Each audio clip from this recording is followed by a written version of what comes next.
Selamat pagi buat kita semua, buat teman-teman yang berada di rumah dan yang saat ini ikut hadir di gedung gereja kita.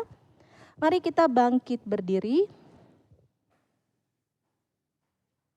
Saat ini kita akan segera memulai kebaktian kita dengan menaikkan pujian "Sungguh Lembut Tuhan Yesus Memanggil".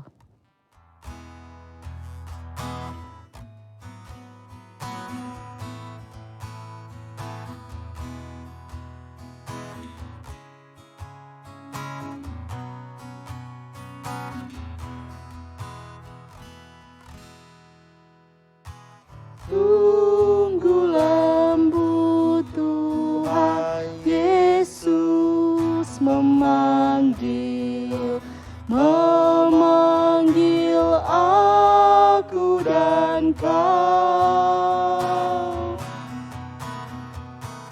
Lihatlah dia prihatin menunggu, menunggu aku dan kau. Hai mari datanglah, kau yang lelah, mari datanglah. Sungguh lembut Tuhan Yesus memanggil, kau yang sesat, marilah.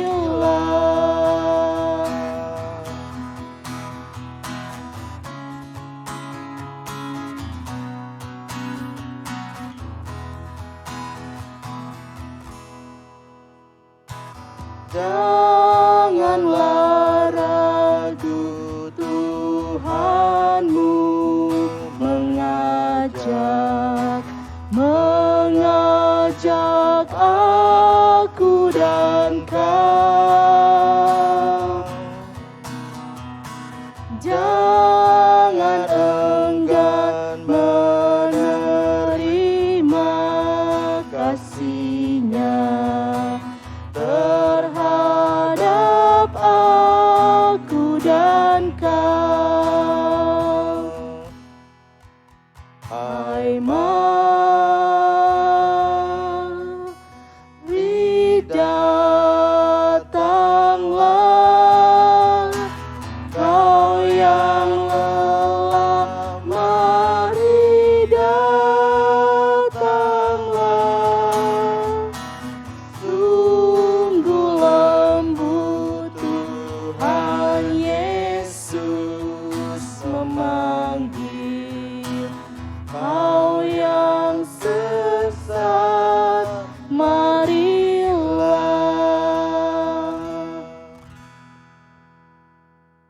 Otum dan salam. Kebaktian ini berlangsung dalam nama Allah Bapa, Anak, dan Roh Kudus. Amin.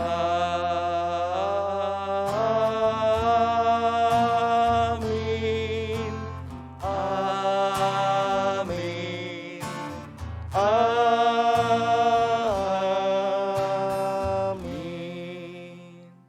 Tuhan beserta saudara Dan beserta saudara juga.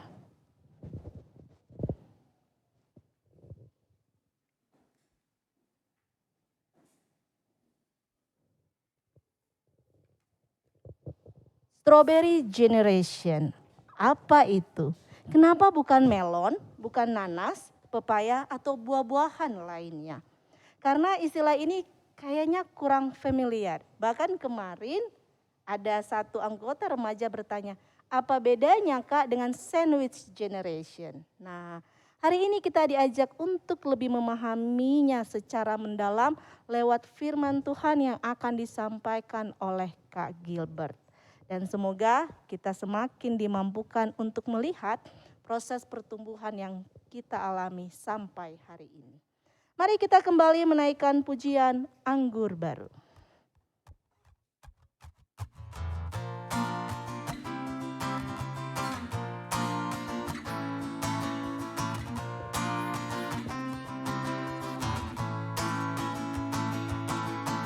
Roh Kudus tercurah di tempat ini, urapannya yang ajaib memulihkan umatnya.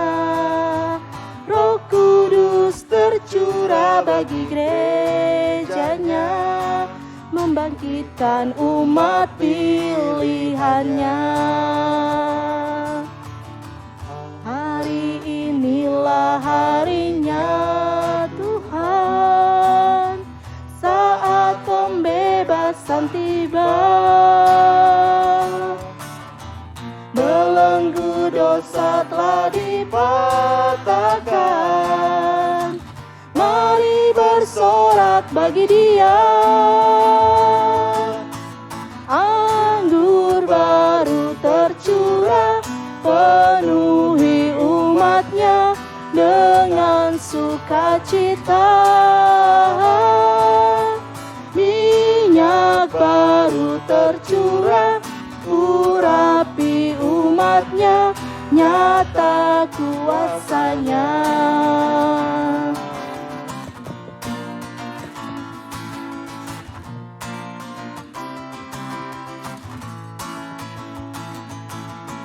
Roh Kudus tercurah di tempat ini, urapannya yang ajaib memulihkan umatnya. Roh Kudus tercurah bagi gerejanya, memulihkan umat pilihannya. Hari inilah harinya Tuhan, saat pembebasan tiba. Belenggu dosa telah dipatahkan, mari bersorak bagi Dia. Anggur baru tercurah, penuhi umatnya dengan sukacita. Minyak baru tercurah, urapi umatnya, nyata kuasanya. Saat ini, mari kita mengambil waktu sejenak untuk kita mengakui dosa kita di hadapan Tuhan. Dan sebelum kakak mengajak kita berdoa bersama, kakak memberi waktu buat kita semua mengambil waktu pribadi bersama Tuhan. Mari kita masuk dalam pengakuan dosa kita.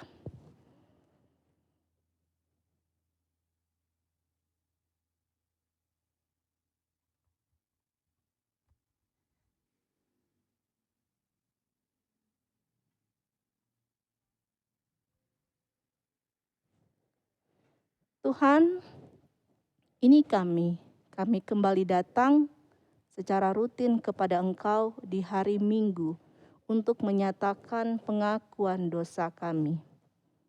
Tuhan juga secara rutin mau mengampuni dosa kami. Tetapi kami belajar untuk menyadari bahwa seringkali ini hanya sebagai ritual dalam kami beribadah. Karena nyatanya saat ini, mungkin sesudah kebaktian dan kehidupan selanjutnya, kami masih saja menuruti ego kami yang kami sadar itu berlawanan dengan kehendak-Mu. Padahal kami bukan lagi anak-anak karena kami semakin pintar, semakin punya banyak pemikiran, sehingga seharusnya kami semakin bijaksana dalam melangkah. Tetapi nyatanya kami lebih dan selalu menuruti ego kami. Ampuni kami ya Tuhan, atas segala perbuatan kami yang membuat Tuhan kecewa dan sedih. Kuatkanlah kami menjalani masa muda ini yang kami sadar semakin sulit di kedepannya. Dan biarlah kami terus berpegang kepada Engkau sebagai sumber kekuatan kami, agar kami dimampukan memilih apa yang menjadi kehendak Tuhan, bukan lagi ego kami. Dan kami sungguh bersyukur di tengah segala perbuatan kami, kasih setia Tuhan tidak pernah berkesudahan. Terimalah doa kami ini Tuhan, dan kami berterima kasih Tuhan yang senantiasa mau mengampuni kami. Di dalam nama Tuhan Yesus kami berdoa dan mengucap syukur. Amin. Mari kita naikkan pujian waktu Tuhan.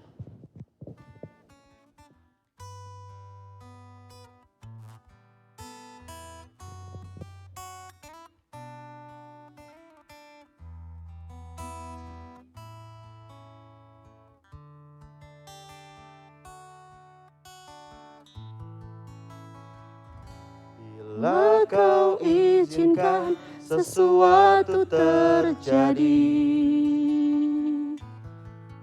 ku percaya semua untuk kebaikanku. Bila nanti telah tiba waktumu, ku percaya kuasa-Mu memulihkan hidupku. Waktu Tuhan pasti yang terbaik, walau kadang tak mudah dimengerti. Lewati cobaan, ku tetap percaya waktu Tuhan pasti yang terbaik.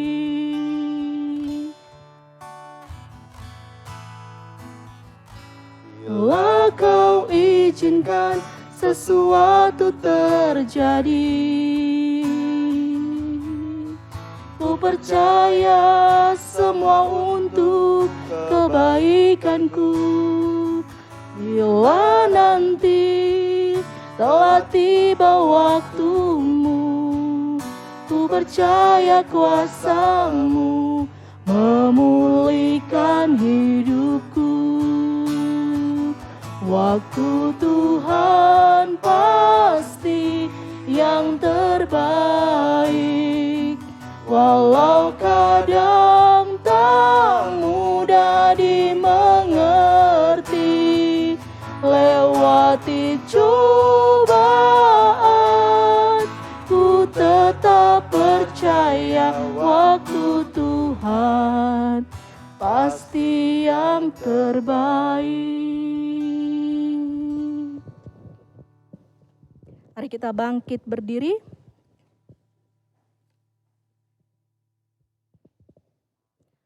Anugerah pengampunan telah diberitakan bagaimana tertulis dalam Efesus 1 ayatnya yang ke-7 hingga ayatnya yang ke-8. Sebab di dalam Dia dan oleh darahnya kita beroleh penebusan, yaitu pengampunan dosa menurut kekayaan kasih karunia-Nya yang dilimpahkannya kepada kita dalam segala hikmat dan pengertian. Demikianlah berita anugerah dari Allah. Syukur pada Allah. Dan mari kita mengucapkan salam damai.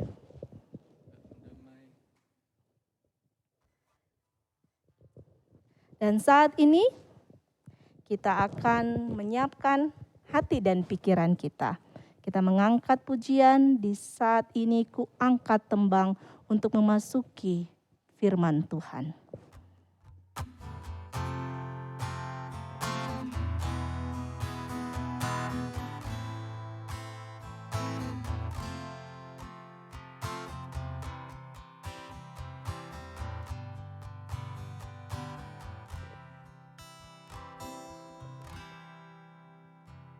Di saat ini ku angkat tembang, ku angkat tembang bagi Yesus. Di saat ini ku ucap syukur, ku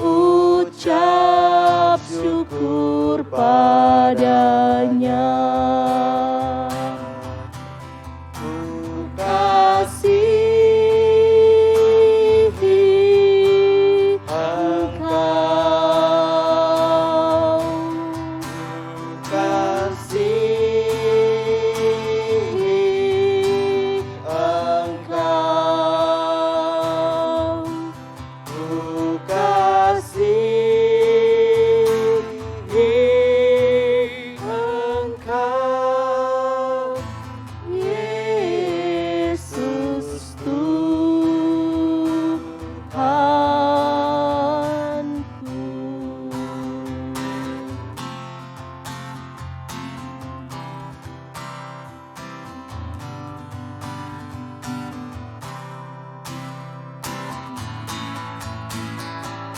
di saat ini ku datang Tuhan, ku datang bersujud padamu.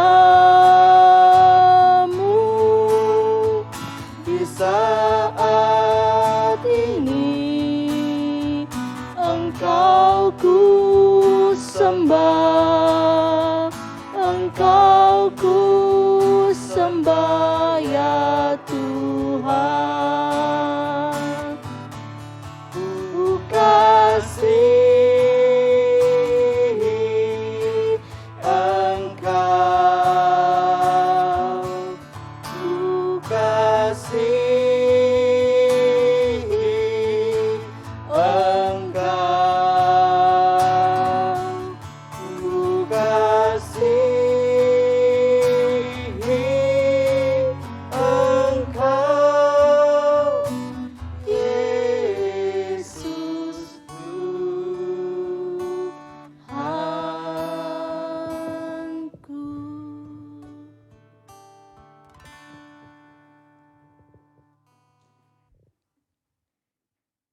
Ya, mari kita berdoa.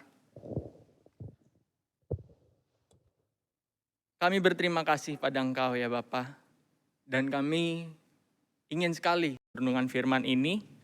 Kiranya Engkau saja yang boleh menuntun kami, Engkau yang boleh membuka hati dan pikiran kami, sehingga apapun yang disampaikan oleh hamba-Mu ini bisa mengubah hidup kami untuk semakin hidup bagi Kristus.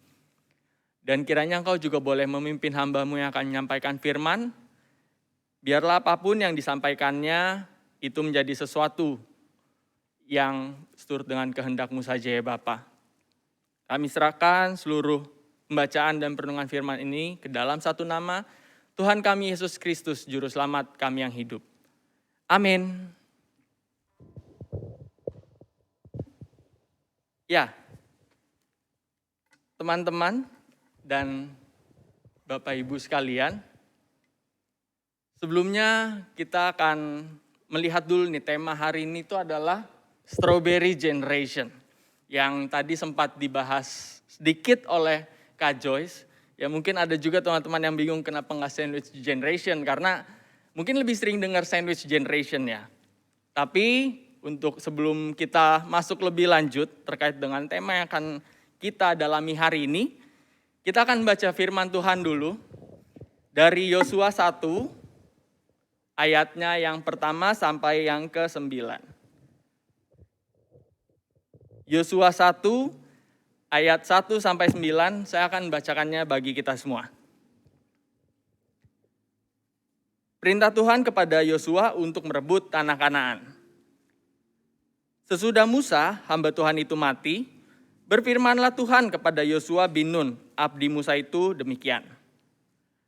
Hambaku Musa telah mati, sebab itu bersiaplah sekarang, seberangilah sungai Yordan ini, engkau dan seluruh bangsa ini menuju negeri yang akan kuberikan kepada mereka, kepada orang Israel itu. Setiap tempat yang akan diinjak oleh telapak kakimu, kuberikan kepada kamu, seperti yang telah kujanjikan kepada Musa. Dari padang gurun dan gunung Libanon yang sebelah sana itu sampai ke sungai besar, yakni sungai Efrat, seluruh tanah orang Het, sampai ke laut besar di sebelah matahari terbenam, semuanya itu akan menjadi daerahmu. Seorang pun tidak akan dapat bertahan menghadapi engkau seumur hidupmu. Seperti aku menyertai Musa, demikianlah aku akan menyertai engkau. Aku tidak akan membiarkan engkau dan tidak akan meninggalkan engkau. Kuatkan dan teguhkanlah hatimu, sebab engkaulah yang akan memimpin bangsa ini memiliki negeri yang kujanjikan dengan bersumpah kepada nenek moyang mereka untuk diberikan kepada mereka. Hanya kuatkan dan teguhkanlah hatimu dengan sungguh-sungguh. Bertindaklah hati-hati sesuai dengan seluruh hukum yang telah diperintahkan kepadamu oleh hambaku Musa. Janganlah menyimpang ke kanan atau ke kiri, supaya engkau beruntung kemanapun engkau pergi. Janganlah engkau lupa memperkatakan kitab Taurat ini, tetapi renungkanlah itu siang dan malam, supaya engkau bertindak hati-hati sesuai dengan segala yang tertulis di dalamnya. Sebab dengan demikian perjalananmu akan berhasil dan engkau akan beruntung. Bukankah telah kuperintahkan pada kamu, kuatkan dan teguhkanlah hatimu, janganlah kecut dan tawar hati, sebab Tuhan Allahmu menyertai engkau kemanapun engkau pergi. Demikian jauh pembacaan firman Tuhan, berbahagialah setiap kita yang membaca, merenungkan, dan menghidupi firman Tuhan dalam kehidupan kita setiap hari. Hosiana. Hosiana, Hosiana, Hosiana.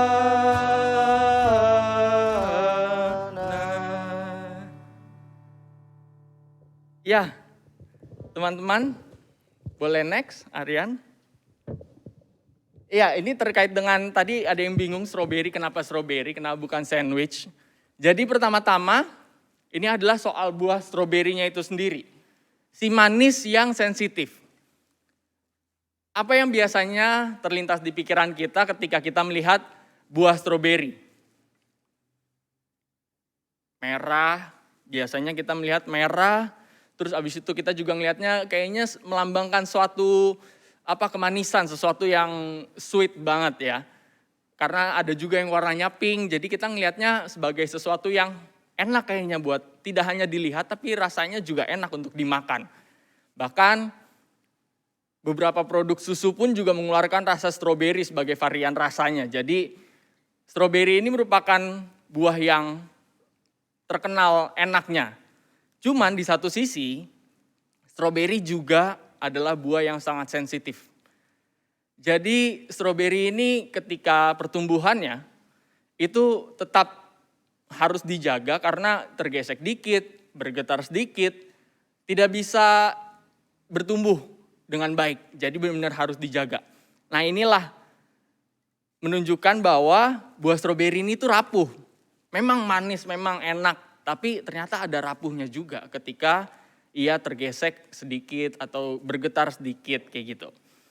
Nah next, jadi terkait dengan strawberry generation itu, strawberry generation ini salah satu konsep juga yang dikembangkan atau diperkenalkan salah satunya juga oleh Profesor Renald Kasali yang mengatakan bahwa strawberry generation ini adalah generasi emas, anak-anak muda yang mungkin dikatakan oleh Prof. Renald Kasali itu yang milenial atau pasca milenial, tapi mereka ini rapuh, mereka masih muda, punya banyak tenaga, sangat produktif, cuman rapuhnya ini adalah ketika misalkan dalam pekerjaan ini digambarkan sebagai generasi yang mudah menyerah, yang mudah lelah, yang mungkin sedikit-sedikit minta healing kayak gitu.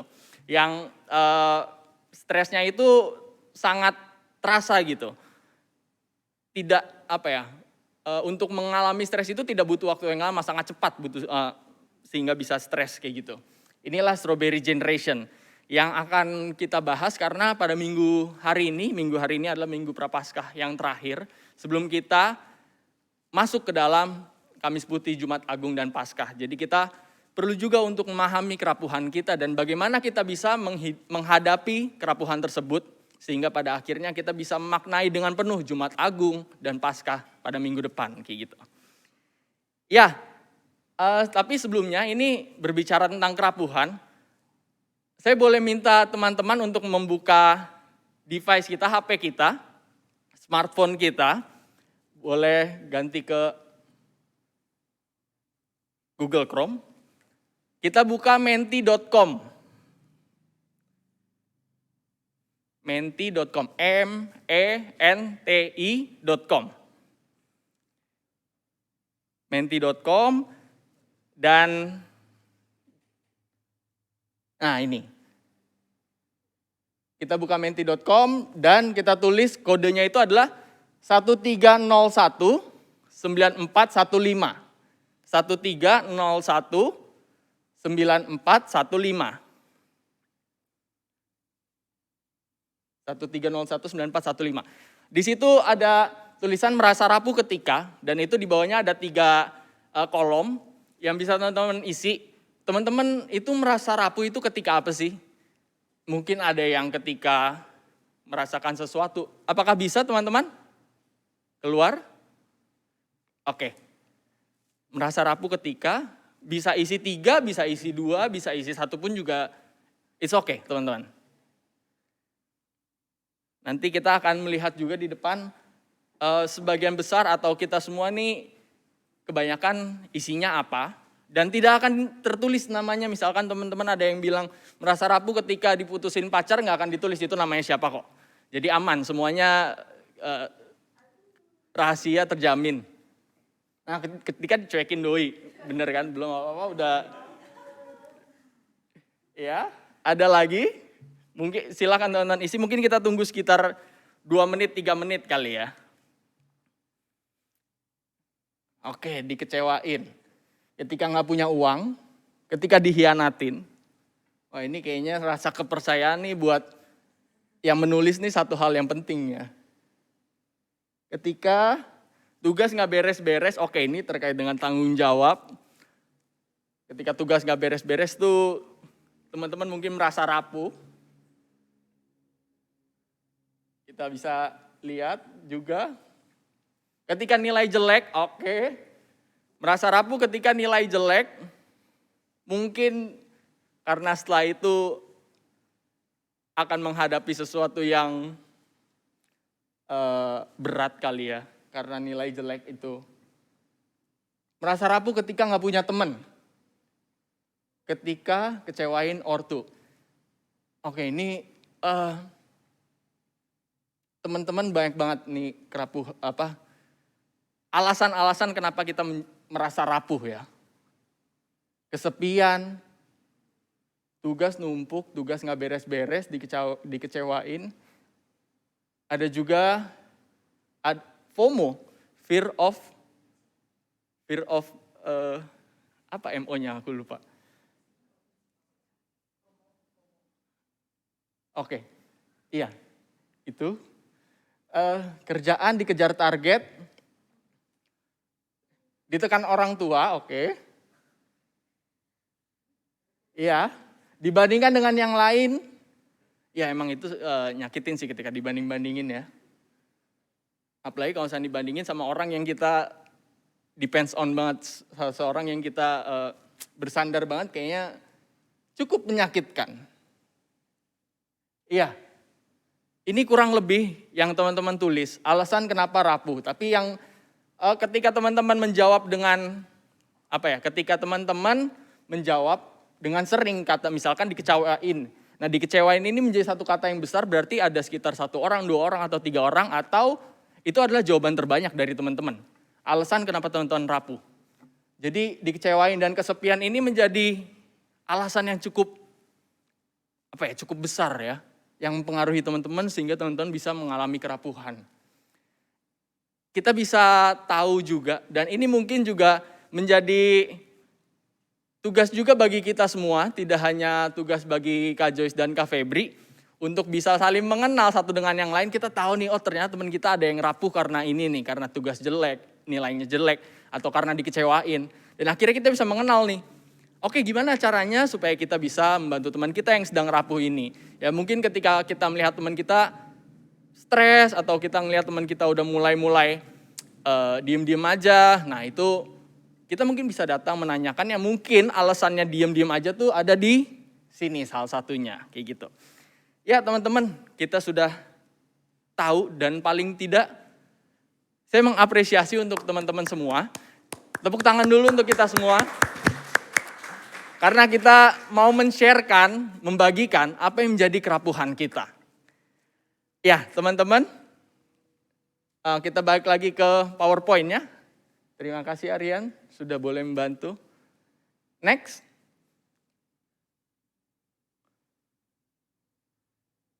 Ya, ini untuk memecah ice breaking kita. Ini ada satu tebak-tebakan tokoh Alkitab. Mungkin ada yang bisa jawab?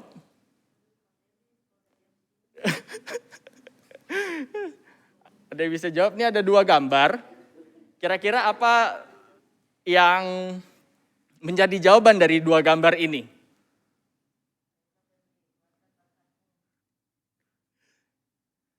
Tidak apa-apa teman-teman untuk menjawab.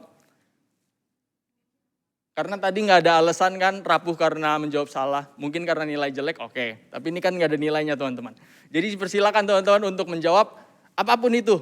Jawaban dari teman-teman, tebak tokoh Alkitab. 1 menit kali ya.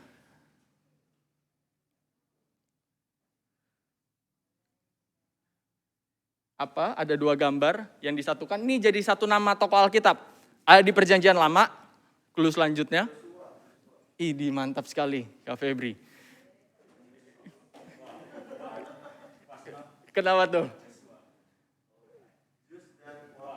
Iya, benar.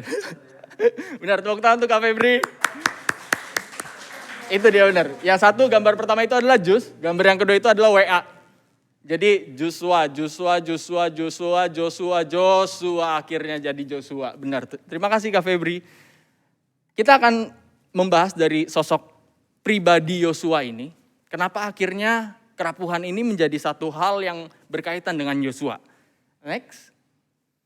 Nah, kitab Yosua ini diawali dengan keadaan ditinggal pas lagi sayang-sayangnya. Ada tadi salah satu alasan kerapuhan itu juga yang ditulis oleh teman-teman. Jadi keadaan ini tuh dialami oleh bangsa Israel dan termasuk juga Yosua. Ketika Yosua dan bangsa Israel di ayat 1 dikatakan bahwa Musa hamba Tuhan itu mati. Yang pada saat itu Musa merupakan satu sosok yang sangat diandalkan, satu sosok yang sangat didambakan untuk bisa memimpin bangsa Israel. Tidak hanya keluar dari Mesir, tapi bahkan mereka mendambakan supaya Musa bisa memimpin mereka sampai tanah perjanjian. Namun Tuhan berkata lain. Dan itulah yang membuat bangsa Israel merasa rapuh, merasa sedih, merasa galau, resah, tidak ada lagi bahu untuk bersandar, benar-benar merasakan sesuatu yang bingung mau kemana, arah tujuannya ini nggak tahu lagi kemana. Jadi inilah kerapuhan yang dialami oleh bangsa Israel, di mana mereka kehilangan orang yang sangat diandalkannya, seorang yang sangat dikasihinya yaitu Musa. Next. Nah, dalam kerapuhan Yosua justru dapat tugas baru. Kerapuhan Yosua itu tidak hanya soal tadi ditinggal oleh Musa, tapi ada juga 2 kerapuhan lainnya. Yang pertama itu bahwa Yosua pada saat itu masih muda.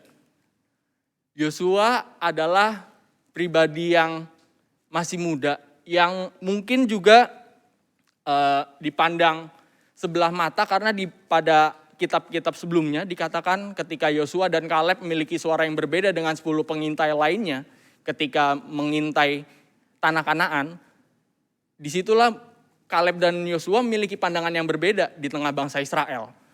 Jadi tidak hanya muda, tapi juga dipandang sebelah mata oleh bangsa Israel yang lainnya selain mereka berdua. Nah, inilah juga yang membuat Yosua merasa rapuh, karena masih muda, dipandang sebelah mata, tapi tiba-tiba dapat tugas baru, tugas yang benar-benar bukan hanya sekedar tugas sehari-hari, tapi ini tugas tanggung jawab yang besar karena memimpin satu bangsa.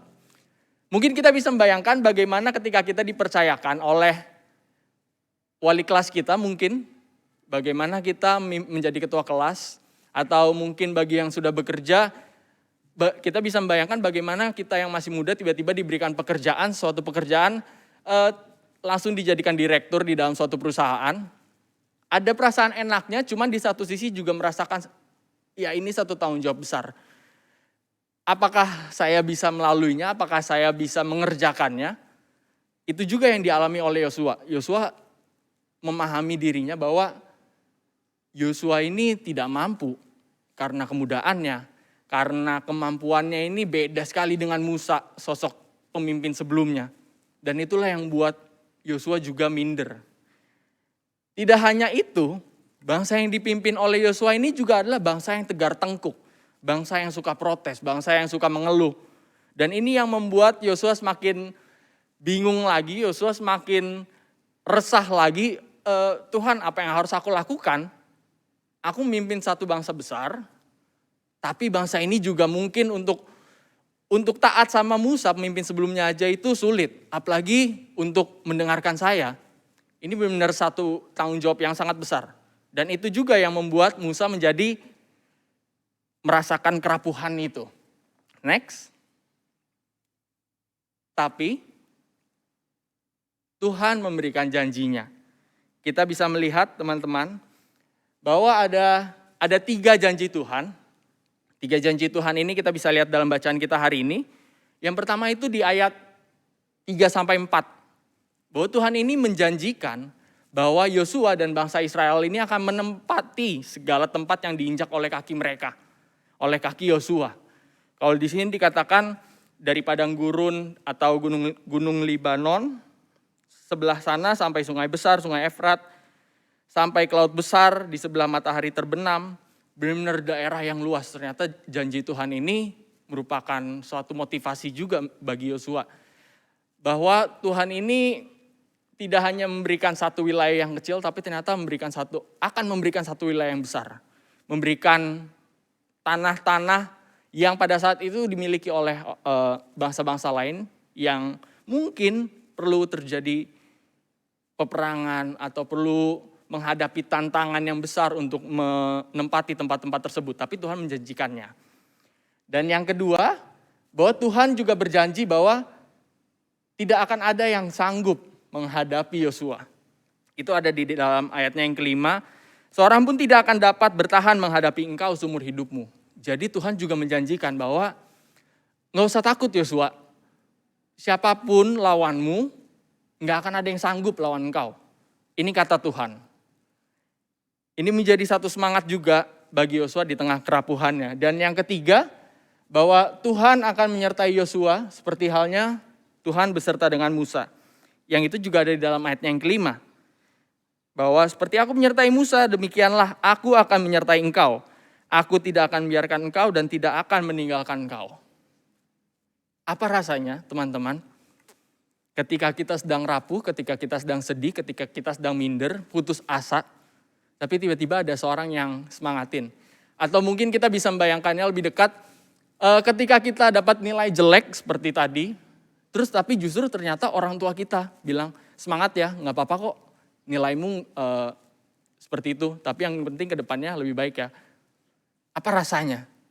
Atau mungkin tadi yang dicuekin doi, tiba-tiba doi datang ngechat, yang kita tunggu-tunggu chatnya itu. Dan mengatakan, I'm here for you. Atau misalkan, jangan takut ya, kamu gak sendiri kok. Nah, itu kan rasanya kita pasti langsung berbunga-bunga, kita langsung seneng banget. Kita langsung merasakan, enggak, aku gak rapuh kok. Yang tadinya mungkin nunduk langsung bisa mengangkat dagu kita dan mengatakan, aku siap. Siap kok, meskipun dicuekin doi, oh enggak, ternyata doi gak cuekin kok. Atau misalkan meskipun nilaiku jelek, oke kedepannya aku akan lebih semangat lagi supaya nilaiku bisa lebih bagus. Dan itulah yang dialami oleh Yosua. Ketika Yosua sedang rapuh, Tuhan bilang, aku menyertai engkau seperti aku menyertai Musa. Aku tidak akan meninggalkan engkau.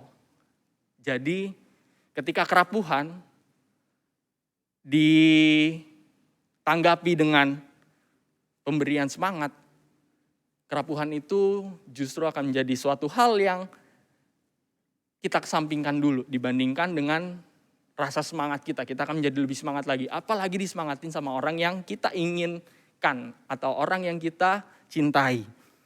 Nah, teman-teman, itulah janji-janji Tuhan yang ternyata akhirnya bisa memotivasi Yosua. Next. Tapi tidak hanya janji-janji yang Tuhan berikan ke Yosua. Tuhan juga memberikan arahan-arahan nih.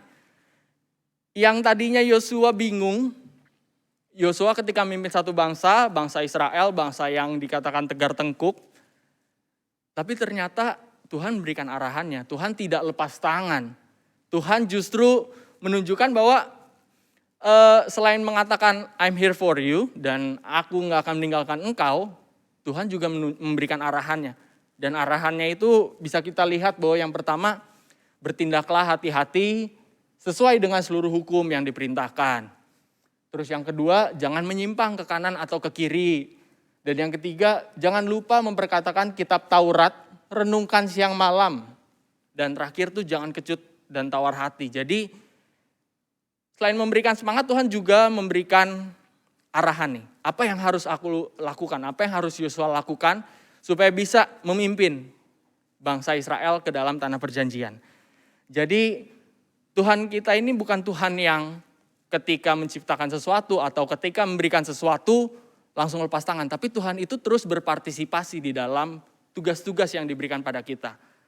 Ketika kita diberi tanggung jawab dalam pekerjaan, ketika Tuhan memberikan tugas panggilan kita dalam sekolah, ketika Tuhan memberikan tugas panggilan di pelayanan gereja, Tuhan juga pasti akan memberikan arahan.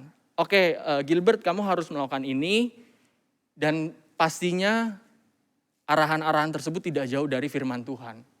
Seperti halnya Yosua diperkatakan bertindak sesuai dengan hukum yang diperintahkan. Memperkatakan kitab Taurat, renungan siang dan malam. Jadi arahan Tuhan ini sebenarnya tidak jauh-jauh dari firman-Nya yang bisa kita lihat di dalam Alkitab. Dan juga terkadang arahan Tuhan ini bisa kita rasakan atau bisa kita alami atau bisa kita dengar melalui orang-orang di sekitar kita. Orang tua, teman, saudara, kakak adik, sahabat. Di situ Tuhan juga menunjukkan arahan pada kita. Ketika setiap apa yang orang tua kita katakan, ketika setiap apa yang dikatakan teman-teman atau saudara atau sahabat atau mungkin pacar kita juga, kita merenungkan juga firman Tuhan di baliknya. Ketika kita tidak hanya menerima omongan orang, masukan dari orang, tapi kita juga merenungkan firman Tuhan itu siang dan malam. Dan juga arahan Tuhan itu juga bisa nyata di dalam hati kita. Mungkin teman-teman ada yang pernah ketika ingin sedang ada dalam pilihan yang cukup penting ya, cukup krusial. Teman-teman bingung, aku harus milih A atau B. Tapi tiba-tiba ada sesuatu di dalam hati yang berkata, oke, pilih A aja kayak gitu. Yang akhirnya teman-teman memilih A. Itu adalah Roh Kudus ketika teman-teman benar-benar dekat dengan Tuhan. Ketika teman-teman juga berusaha untuk mengenal Tuhan. Karena ketika kita berusaha mengenal Tuhan dan kita juga mengenal suaranya, hati kita pun juga tahu bahwa oke, aku harus milih ini karena ternyata Roh Kudus yang bersuara padaku. Cuman permasalahannya adalah sejauh mana kita bisa mengenal Roh Kudus itu, apakah ini suara Roh Kudus atau ini suara ego diri, sejauh mana kita bisa mengenal dan membedakan antara kedua itu. Jika kita tidak berusaha untuk mengenal Tuhan melalui firman-Nya, merenungkan firman-Nya siang dan malam, bersaat teduh, jangan menyimpang ke kanan atau ke kiri, atau bisa dikatakan kita tetap taat sama firman Tuhan, gak nyimpang ke sana sini.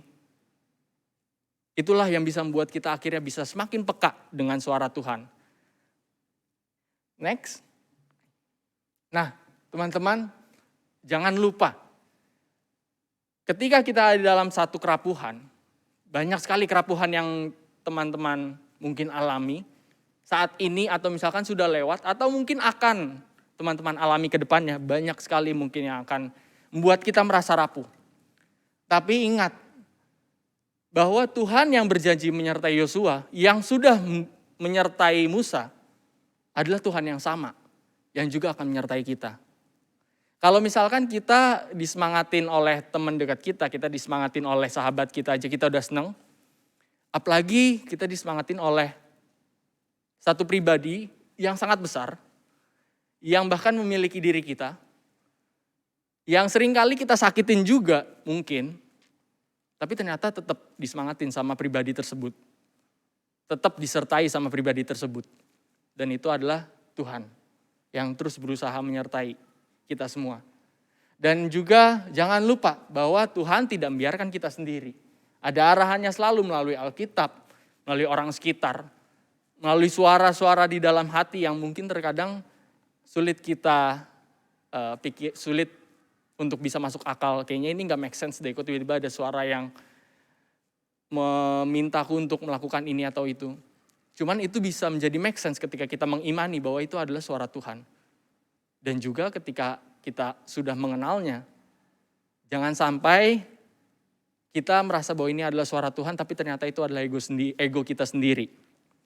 Dan karena itu yang diperlukan adalah pengenalan firman Tuhan. Jadi di dalam kerapuhan kita, maukah kita sadar bahwa kita ini rapuh?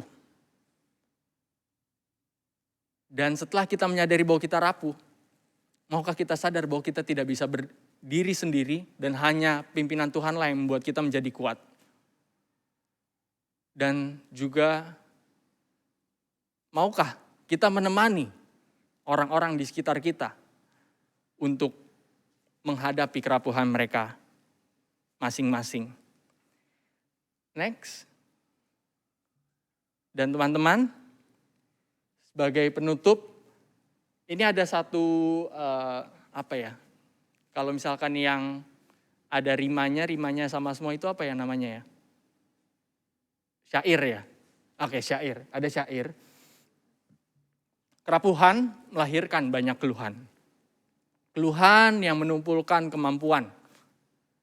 Kerapuhan membuat kehilangan kesadaran. Hilang hingga menjadi keputusasaan. Tapi dalam kerapuhan selalu ada penyertaan. Dalam kerapuhan selalu ada arahan. Dalam kerapuhan takkan dibiarkan sendirian. Dan dalam kerapuhan kasih Tuhan ternyatakan. Amin. Saat teduh bagi kita semua.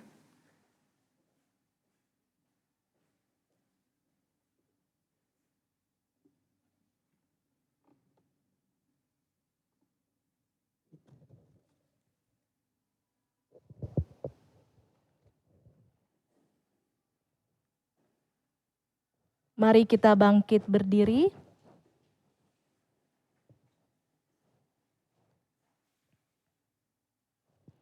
Bersama dengan orang percaya, kita akan mengakui iman percaya kita dengan mengucapkan pengakuan iman rasuli demikian. Aku percaya kepada Allah, Bapa yang Maha Kuasa, Khalik langit dan bumi, dan kepada Yesus Kristus, anaknya yang tunggal Tuhan kita, yang dikandung dari Roh Kudus, lahir dari darah Maria, yang menderita sengsara di bawah pemerintahan Pontius Pilatus, disalibkan, mati dan dikuburkan, turun ke dalam kerajaan maut. Pada hari yang ketiga, bangkit pula dari antara orang mati, naik ke surga, duduk di sebelah kanan Allah, Bapa yang Maha Kuasa, dan dari sana Ia akan datang untuk menghakimi orang yang hidup dan mati. Aku percaya kepada Roh Kudus, gereja yang kudus dan am, persekutuan orang kudus, pengampunan dosa, kebangkitan orang mati, dan hidup yang kekal. Saat ini kita akan mengucapkan selamat ulang tahun bagi seluruh anggota remaja dan pemuda yang berulang tahun pada tanggal 4 sampai 10 April 2022. Tuhan Yesus memberkati senantiasa. Amin. Dan mari kita siapkan hati kita akan memasuki doa syafaat.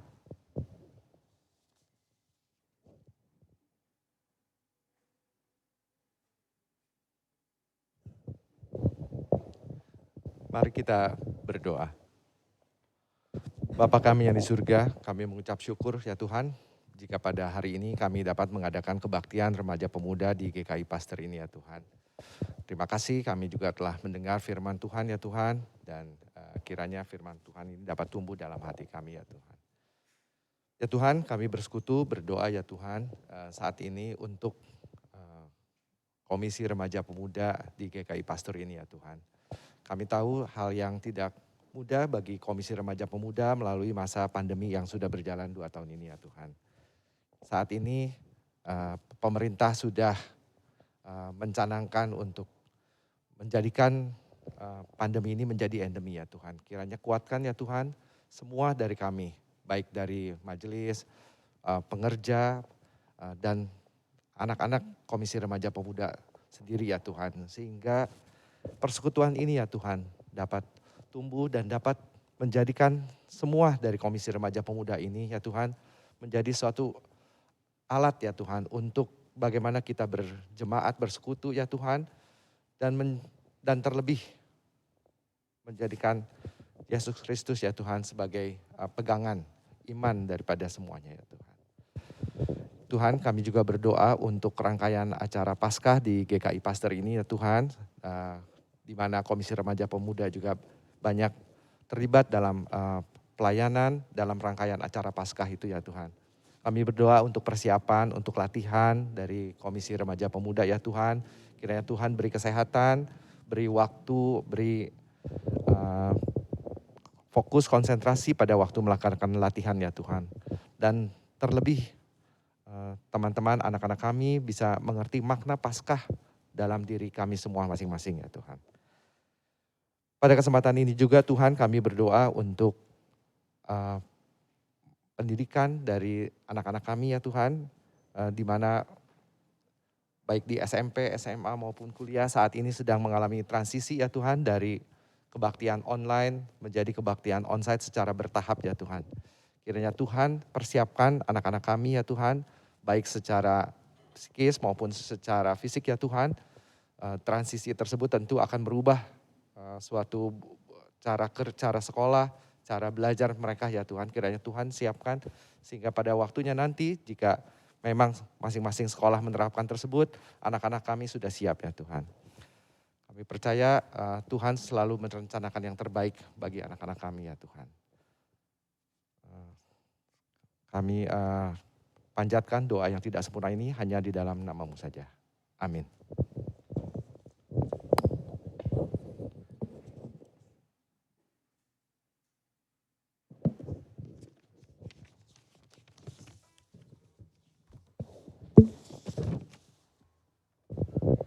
Saat ini tiba bagi kita untuk menyatakan rasa syukur kita lewat persembahan yang bisa kita salurkan lewat scan QR Code yang ada di tayangan berikutnya atau di dalam warta jemaat, atau teman-teman yang hadir di sini ingin menyerahkan secara langsung bisa mengantarkannya ke depan. Mari kita mendasari persembahan syukur kita dengan mengingat dalam 1 Tawarik 16 ayatnya yang ke-29. Berilah kepada Tuhan kemuliaan namanya, bawalah persembahan dan masuklah menghadap Dia. Sujudlah menyembah kepada Tuhan dengan berhiaskan kekudusan. Seraya kita mempersiapkan persembahan kita, mari kita menaikkan pujian, sudahkah yang terbaik kuberikan.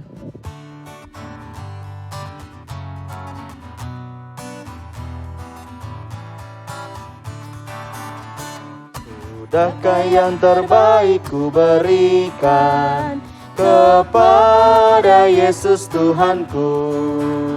Besar pengorbanannya di Kalvari, diharapnya terbaik dariku.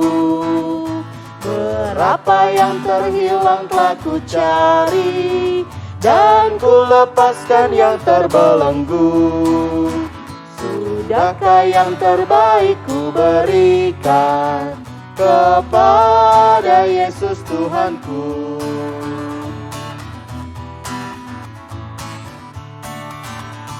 Begitu banyak waktu yang terluang, sedikit ku beri baginya. Sebab kurang kasihku pada Yesus, mungkinkah hancur pula hatinya. Berapa yang terhilang telah ku cari, dan ku lepaskan yang terbelenggu. Sudahkah yang terbaik ku berikan kepada Yesus Tuhanku.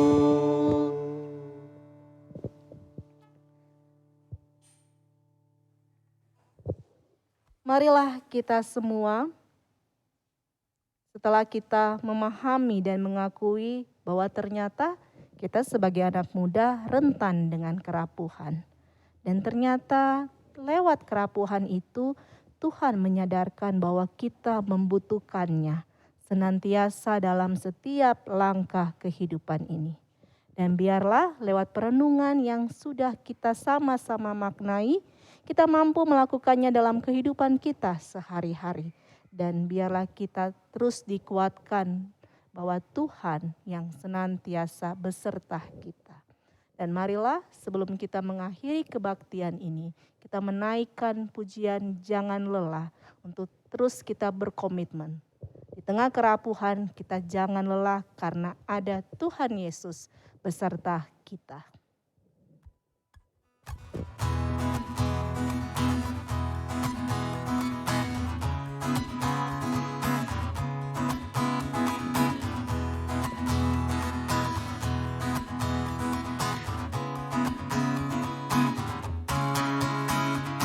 Telah bekerja di ladangnya Tuhan, Roh Kudus yang beri kekuatan, Dia mengajar dan menopang. Tiada lelah bekerja bersamamu Tuhan, yang selalu mencukupkan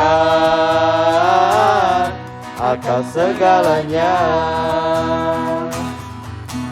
Ratakan tanah bergelombang, timbunlah tanah yang berlubang, menjadi siap dibangun di atas dasar iman. Ratakan tanah bergelombang, timbunlah tanah yang berlubang, menjadi siap dibangun di atas dasar iman.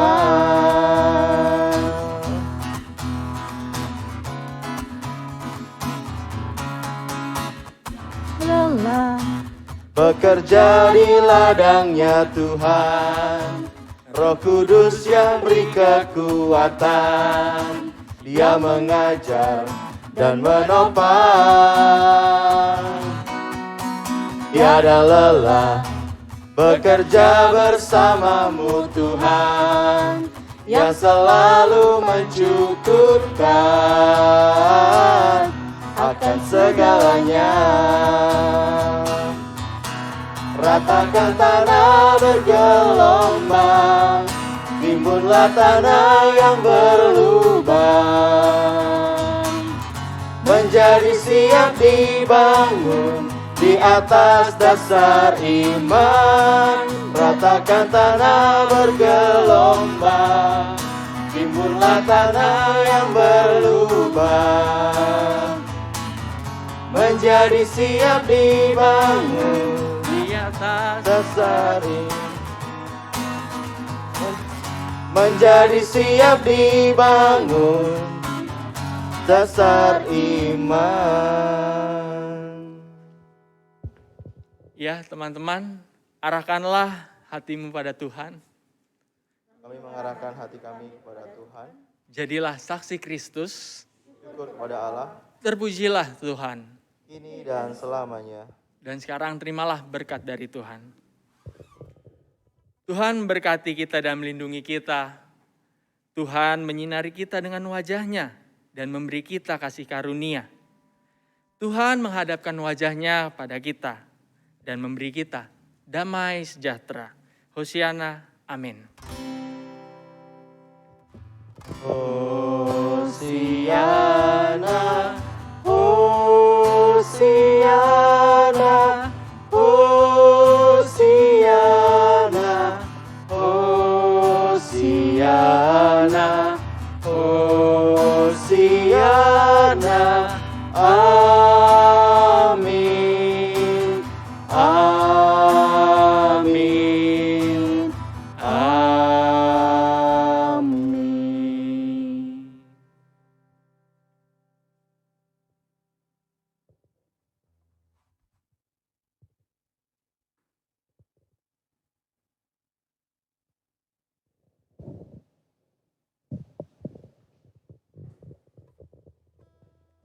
Selamat pagi bagi yang di rumah dan bagi semua yang ada di ruang kebaktian. Wah, kembali lagi kita berkumpul bersama di ruang kebaktian ini. Dan terima kasih buat teman-teman ya yang sudah menyiapkan hati dan diri bangun pagi hari ketika ada pilihan untuk bersantai dan menikmati hari Minggu.